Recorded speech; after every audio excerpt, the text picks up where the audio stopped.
Hello, Don Allen III here. Thanks for joining. This is the interview I have had with John Hanke, the CEO of Niantic. John Hanke is an American technology executive. Hanke led Google's Geo product division, which includes Google Earth, Google Maps, Street View, SketchUp, Panoramio, and he's currently the founder and CEO of Niantic. Today, they just launched Lightship, which is their platform that is going to be bringing planet-scale AR to the world. And now it's open for creators and developers to start developing on that platform. I am so happy I had the chance to interview John. This person's a freaking legend. Let's jump right in. Hey, Hello, John. How are you doing? I'm good. How are you? I'm doing fine. I just wanted to say congrats, big congrats on this launch of Lightship. I mean, that's a huge endeavor. So how are you feeling? Oh, we're really excited. I think it's one of the biggest moments for the company since maybe the launch of Pokemon Go. Because we are going to open this tech up now to lots and lots of developers. Hopefully, get more of them kind of on our side, and folks who share our vision for how we can use tech to get people outside and moving and exploring and Yeah. people. Yeah, I mean, I was kind of new, to be honest, to a lot of the concepts and the development program, but I've tried your demo, I've read through your documentation.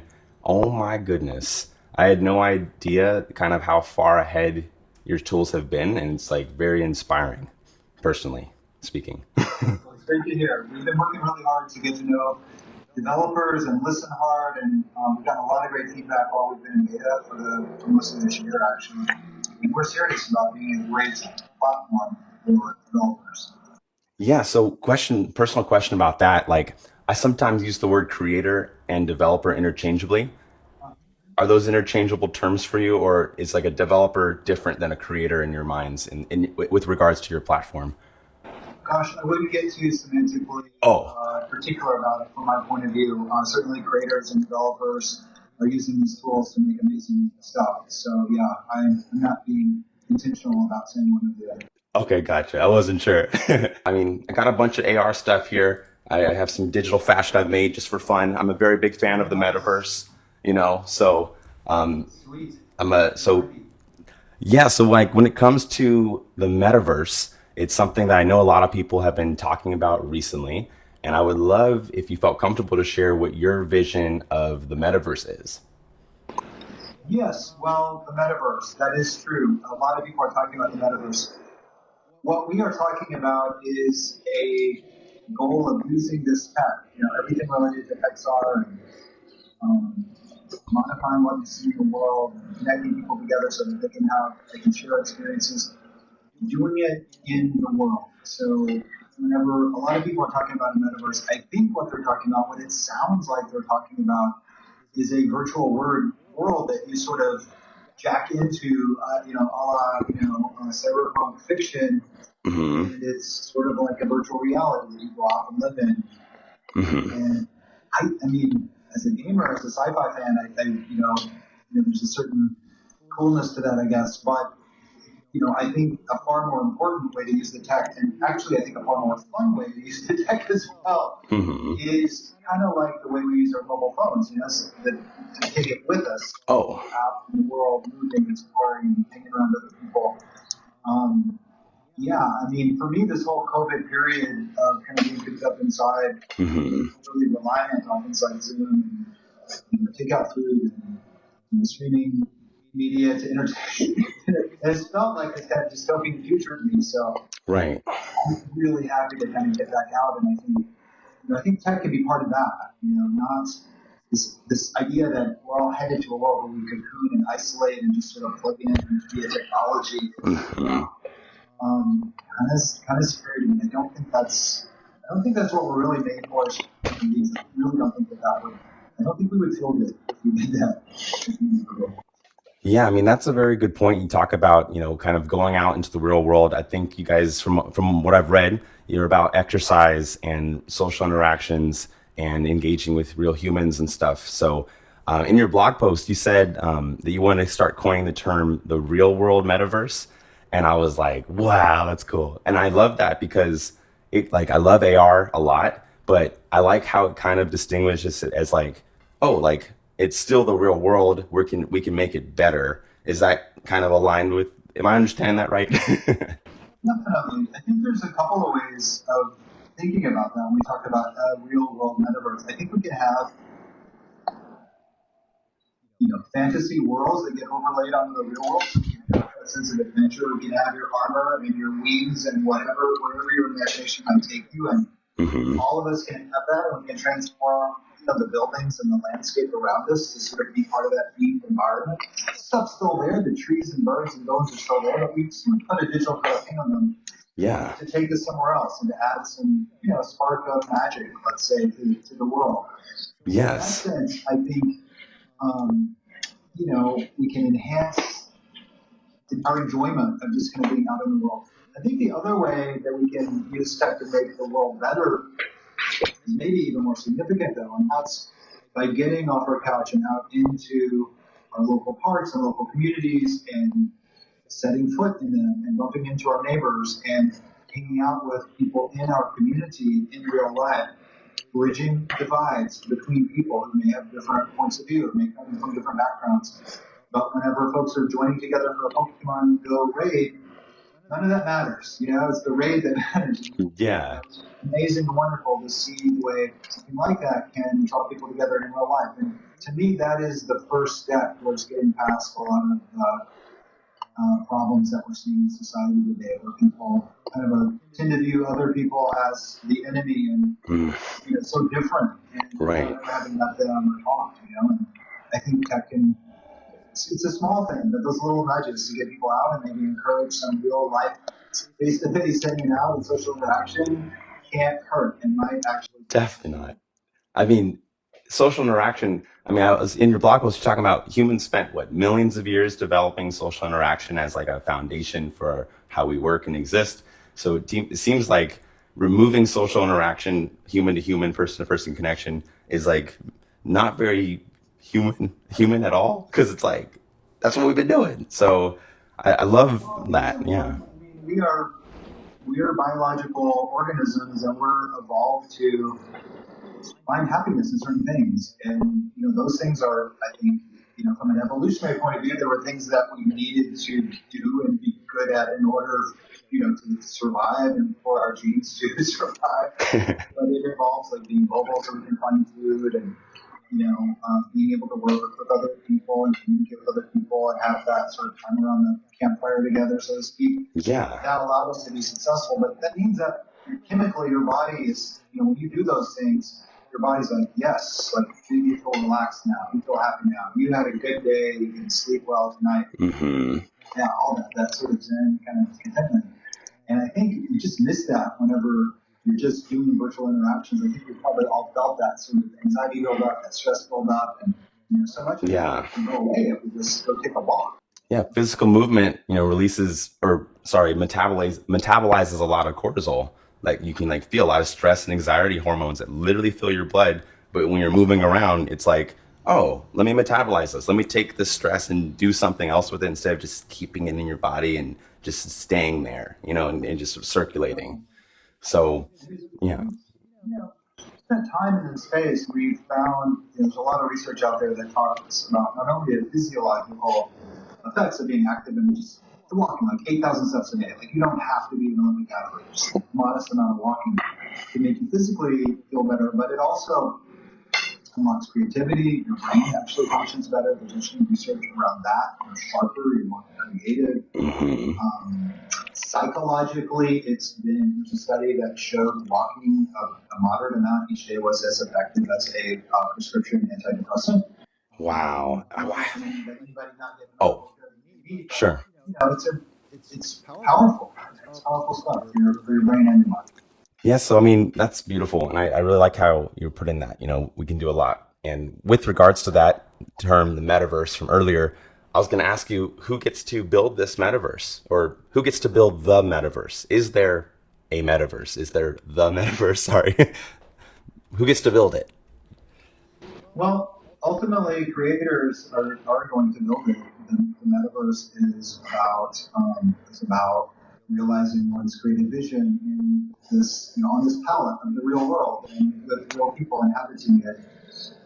Lightship is a our mechanism to put some of the tech and tools that we've been investing in here for the past several years to build our own games for Pokemon Go and and ingress and so forth Yeah. out so we can take advantage of that. So you get a running start. You don't have to build this tech from scratch. You've got, thousands and thousands and thousands of man hours and dollars of R&D that have been invested that you get to leverage. So in that great tradition of building and programming, you get to stand on the shoulders of giants. You get to stand on this investment that other people have made. So Lightship's about empowering those people that buy into this vision and want to create a real world metaverse to have tools to start doing that. How those creations get stitched together over time and become interoperable over time, and how we can discover the creations that other people have made. Those are all things that we're thinking about. We want to do that in a way that's as distributed and open as possible, so that it's something that truly we are all making and owning, and isn't monolithically created or owned by some singular giant company.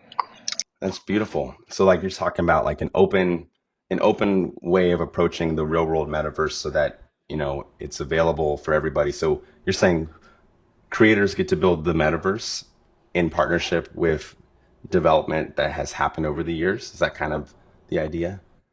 Yeah, creators get to use the tools and data and tech that we've invested in and get to build it. And it is a pretty, if you look at the terms of service around this, it's pretty liberal and open in the approach. So that is the goal, and to keep it as distributed and open as we can. I think if you look back through tech and look at the early days of the internet, for example, like pre-internet, there were closed ecosystems, walled gardens, so to speak, the coffee service and AOLs, maybe before you were No, probably. I had an AOL account. I had a screen name. But what ultimately happened is that over time, the much more open model of the internet prevailed because it tapped into so much creativity and investment that was happening out there, outside of any single company. And the metaverse is going to be like that, in my opinion. It's going to be built by many, many, many people, many organizations, many different companies, and that will be a great chance for the best creative ideas to win. The people with the freshest, most awesome stuff. The idea is allow lots and lots of people to create and build, and then let people discover the best stuff out there. Yeah. So I think you've already answered this question, but I would love to just ask it again for fun. What is Niantic doing to bring your vision to fruition? Like, is it the Lightship platform that you're launching? That's how you're trying to bring this vision for the future into reality?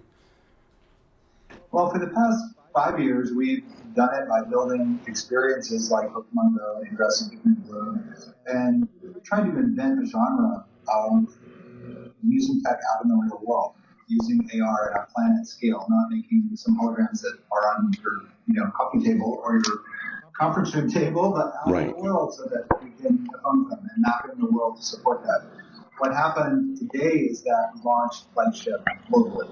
So at lightship.dev, creators, developers can come, make an account, and access those APIs and the SDK directly. Wow. Immediately. So no barriers, no waiting. It's there, and along with tons of documentation, tons of helpful videos, and support for folks. We've also announced the Niantic Fund today as well, which is a $20 million investment fund for folks that want to build real world planet scale AR, like we've been talking about. This is exciting. So I'm just getting excited. Put our money where our mouth is and help bring some of these other projects along. So we're starting with that. I'm very excited about it.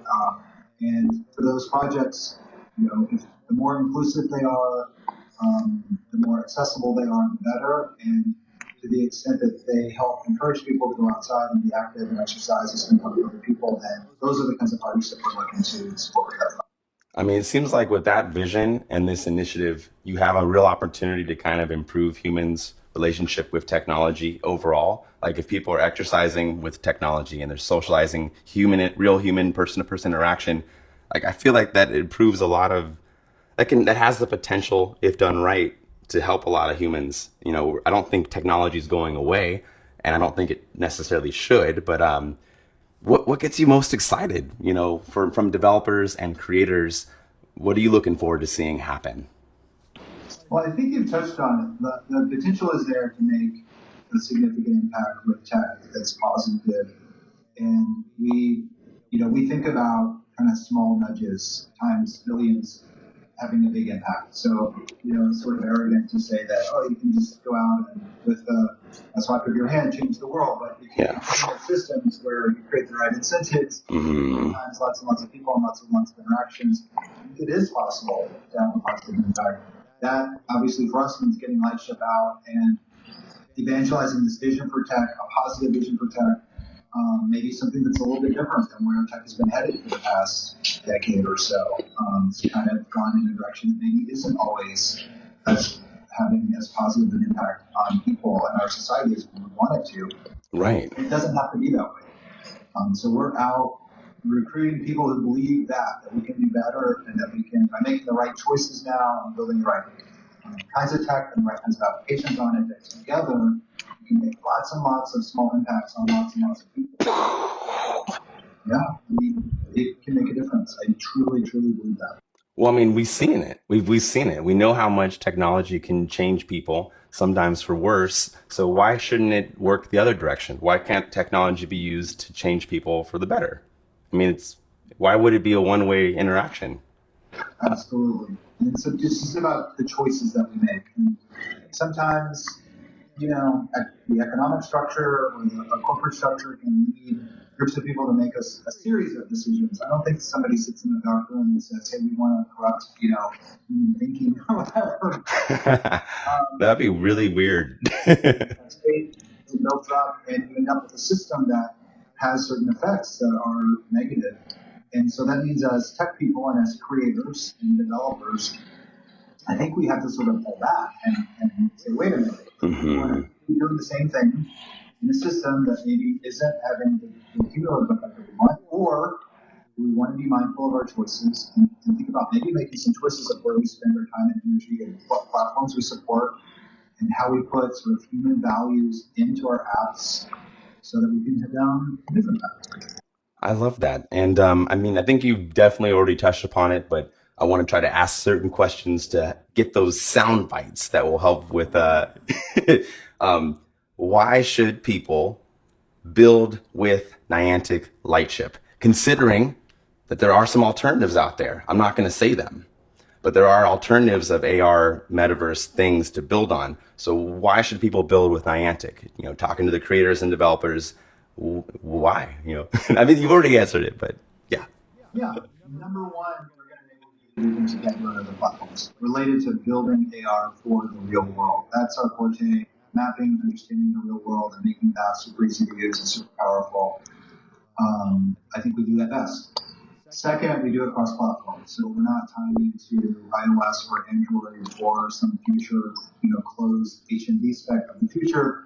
We will do it across devices and across operating systems. So as a creator or dev, we really want to make it a right launch run anywhere type proposition so that your investment in, the angel wing army or what, that you may be building, that you can write that and have that app just work, what devices people are using.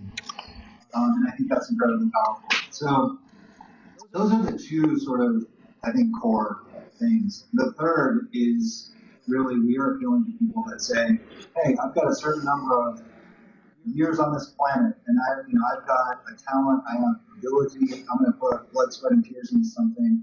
I want to put it into something that matters. And again, to get with other people that feel the same way and doing this work together, I think we'll all be stronger and we're going to feel good about the time that we put into this. And we're going to leave something behind that will leave the world hopefully better than it was when we came into it. I think ultimately that's what we got to be shooting for. This is literally music to my ears. I've been kind of wanting to hear this kind of mission from folks in this space for some time, so it feels very warm to my heart. Um, you know, Thank you for making this happen, and your awesome team. John, thank you so much for your time. I'll see you probably tomorrow, in the area. I'll be there, but thank you. Awesome, super nice to meet you. And yeah, love the positive energy, and hopefully we can get you some tools that will allow you to express yourself. Thank you. I'll see you later. Bye. Wow, that was really cool. It's one of those moments I'm gonna remember for a while. So yeah, that's it. That's the interview. What we should do now is maybe take a look at some of their blogs. They have a lot of documentation that they're talking about it. I put a link in the description that goes to lightship.dev, lightship.dev. It looks like you can build with the real world metaverse. It's like you can apply and stuff right there. Or I guess it just says get started on the ARDK, which stands for Augmented Reality Developer Kit. That's pretty sweet. Wow. I love this space. Okay. Thank you so much for tuning in, and I'll see you on the social stuff. Metaverse things.